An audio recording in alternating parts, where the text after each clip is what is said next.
एकादशी व्रत कथा।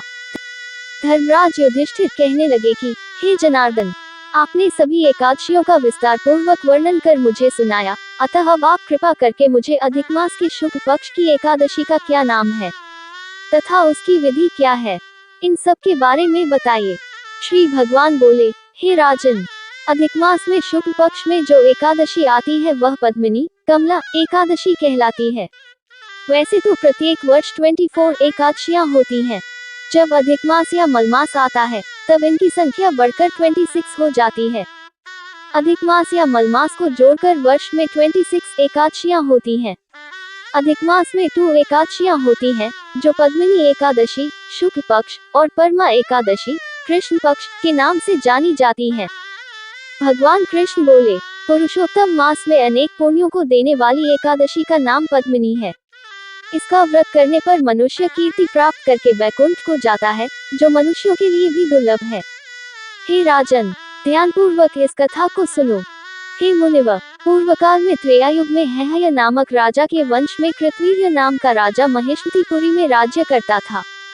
उस राजा की 1000 परम प्रिय स्त्रियां थीं, परंतु उनमें से किसी को भी पुत्र नहीं था जो कि उनके राज्यभार को संभाल सके। देवता, पितृ, सिद्ध तथा अनेक चिकित्सकों आदि से राजा ने पुत्र प्राप्ति के लिए काफी प्रयत्न किए, लेकिन सब असफल रहे। तब राजा ने तपस्या करने का निश्चय किया। महाराज के साथ उनकी परम प्रिय रानी, जो इक्ष्वाकु वंश में उत्पन्न हुए राजा हरिश्चंद्र की पद्मिनी नाम वाली कन्या थी, राजा के साथ वन में जाने को तैयार हो गई। दोनों अपने मंत्री को राज्यभार सौंपकर राजसी वेश त्याग कर गंधमादन पर्वत पर तपस्या करने चले गए।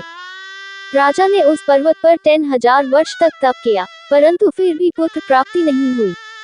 तब पतिव्रता रानी कमलनयनी पद्मिनी से अनसुया ने कहा, 12 मास से अधिक महत्वपूर्ण मलमास होता है, जो 32 मास पश्चात आता है। उसमें द्वादशी युक्त पद्मिनी शुक्ल पक्ष की एकादशी का जागरण समेत व्रत करने से तुम्हारी सारी मनोकामना पूर्ण होगी। इस व्रत के करने से भगवान तुम पर प्रसन्न होकर तुम्हें शीघ्र ही पुत्र देंगे। रानी पद्मिनी ने पुत्र प्राप्ति की इच्छा से एकादशी का व्रत किया। वह एकादशी को निराहार रहकर रात्रि जागरण करती। इस व्रत से प्रसन्न होकर भगवान विष्णु ने उन्हें पुत्र प्राप्ति का वरदान दिया। इसी के प्रभाव से पद्मिनी के घर कार्तवीर्य उत्पन्न हुए, जो बलवान थे और उनके समान तीनों लोकों में कोई बलवान नहीं था। तीनों लोकों में भगवान के सिवा उनको जीतने का सामर्थ्य किसी में नहीं था।